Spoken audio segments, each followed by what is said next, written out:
The Afterlife in Ancient Egypt. Secrets of the Book of the Dead. What happens after we die? For the ancient Egyptians, the answer was clear. Death was not the end, but the beginning of a dangerous journey.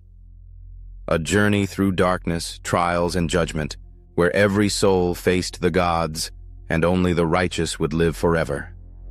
The guidebook to this perilous voyage? The mysterious Book of the Dead. Today, we uncover the secrets of Egypt's afterlife and the spellbook that promised eternal life. Chapter 1. The Egyptian View of Death. To the ancient Egyptians, death was not an end. It was a doorway, a passage into another world. They believed that life on earth was only the first stage of existence. Beyond the grave lay a second life, eternal and unending, but only for those who were prepared. The Egyptians saw the human soul as a complex being made of many parts. The Ka, a person's life force, their energy. The Ba, their personality, their individuality, able to fly between the living world and the afterlife. And the Akh, the immortal self, a perfected spirit that could live forever among the gods. For the soul to survive, the body had to be preserved. This is why mummification was so important. The body was seen as the home of the soul, a vessel it could return to. If the body decayed, the soul would wander lost and eternal life would be impossible. But preservation alone was not enough. The soul would face trials in the underworld where dangers lurked and judgment awaited. Success required more than courage, it required knowledge. This is why tombs were filled with objects for the afterlife. Food to eat, clothing to wear, tools to work, even shabby figurines, small statues meant to serve the deceased in eternity. Everything placed inside the tomb was chosen with care, each item a safeguard for the journey ahead. But the most powerful safeguard of all was words. The Egyptians believed in the magic of spoken and written spells. Words had power to protect, to guide, to transform.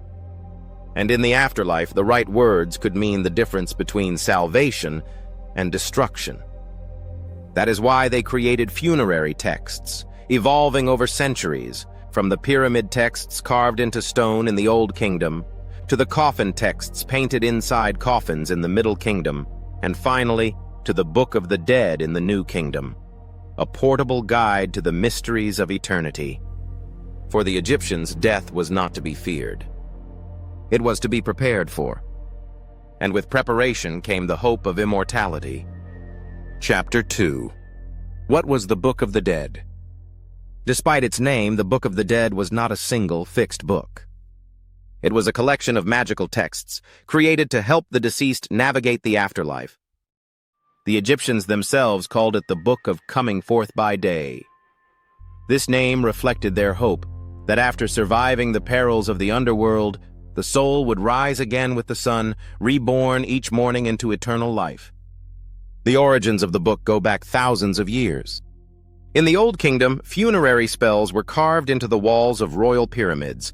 These were known as the pyramid texts.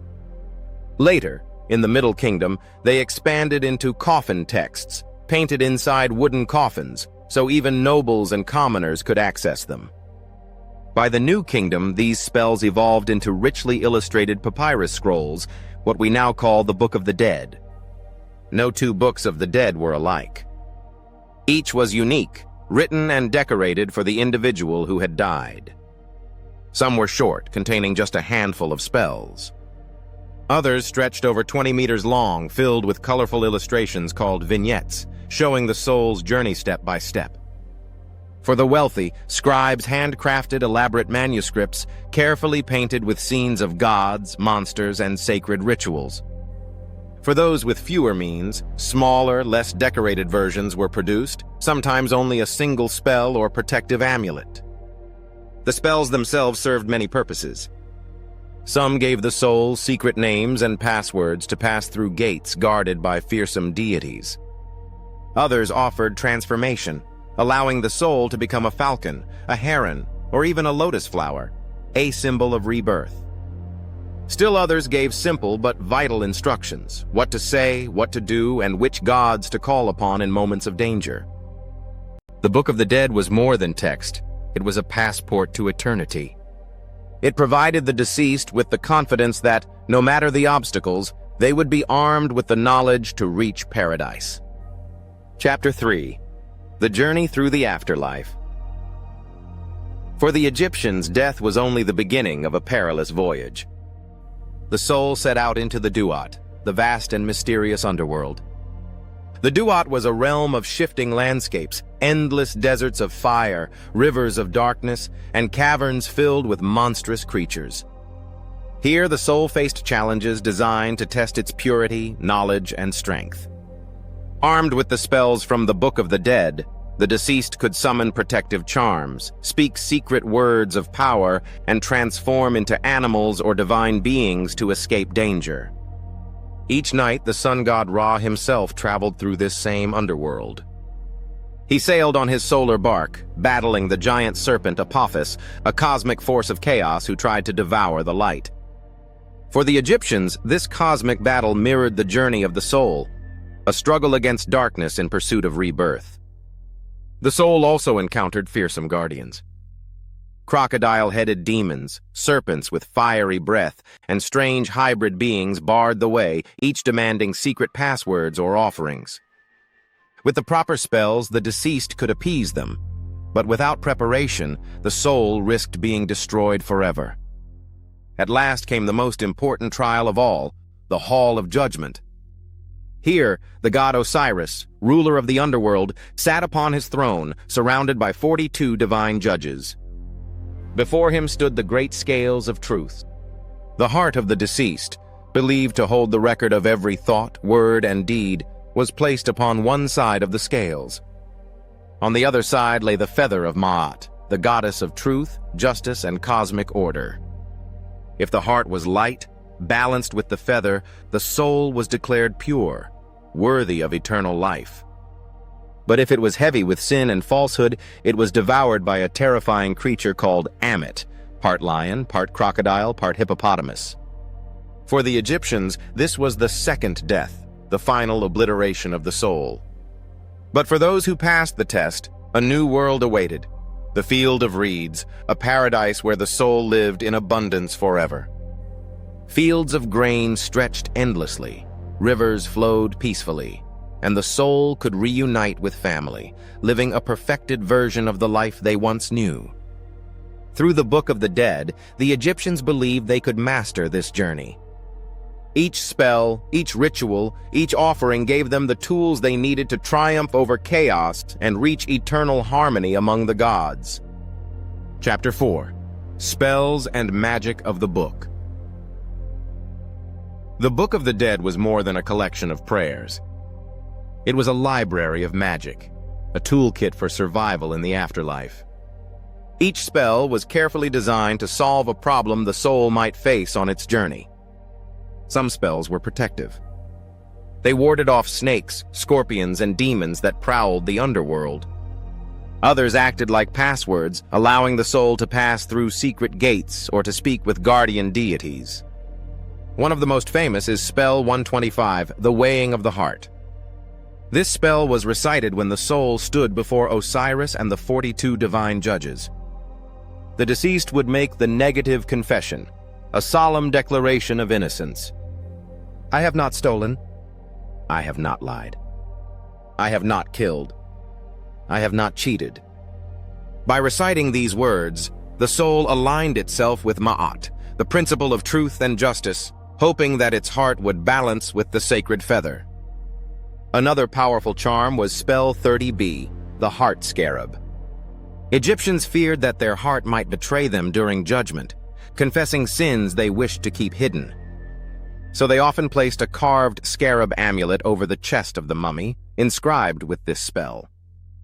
It begged the heart, "Do not stand against me as a witness, do not reveal what I have done." This was a magical safeguard against eternal damnation. Other spells focused on transformation. With the right words, the soul could become a falcon, soaring into the sky, a lotus flower, symbol of rebirth, or even merge with the sun god Ra to share in his daily resurrection. Transformation magic gave the soul freedom, a way to move safely through the underworld, The book also contained practical spells, guides for everyday needs in the afterlife. Some summoned food and drink. Others animated Shabti figurines, small statues buried in the tomb, so they could perform farm work and chores on behalf of the deceased. This way, the soul could live in comfort without lifting a hand. Altogether, the Book of the Dead contained nearly 200 known spells. Not every scroll included all of them. Families chose which ones were most important for their loved one.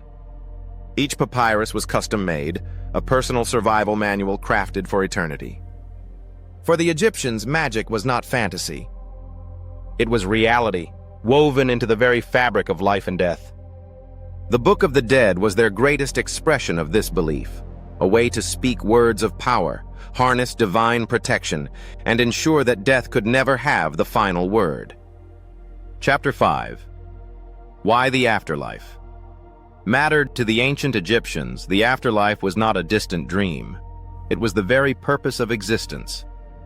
Life on earth was seen as temporary, a brief stage in an eternal journey. Every action, every word, every offering to the gods was made with the afterlife in mind. To live in harmony with Ma'at, truth, balance, and order, was the key to securing eternal peace. This belief shaped their society. Pharaohs built grand tombs not only to display power, but to ensure their safe passage into eternity. Ordinary farmers saved for small funerary goods, amulets, Shabti figurines, or a simple papyrus scroll, because even the humblest soul deserved a chance at eternal life. Death was not feared as an end. It was a transition, a passage into a perfected world known as the Field of Reeds. Here, the Egyptians imagined a paradise that mirrored their own Nile Valley, lush fields of grain, gentle rivers, and eternal sunlight. It was a vision of comfort, abundance, and reunion with loved ones. But this paradise was not guaranteed. It had to be earned through moral living, proper rituals, and magical preparation. The heart had to be light, free of corruption, and the deceased had to be armed with the right spells to navigate the dangers of the duat. This is why the afterlife mattered so deeply. It gave meaning to life itself. Every temple offering, every act of justice, every carefully carved inscription on a tomb was a step toward eternal survival. For the Egyptians, the world of the living and the world of the dead were intertwined. The tombs and pyramids we see today are not just monuments, they are gateways to eternity, built with the unshakable belief that death was merely the doorway to a new everlasting life. Thanks for watching. If you enjoyed this journey into the Egyptian afterlife, be sure to like this video and subscribe for more stories of pharaohs, pyramids, and forgotten secrets of the Nile.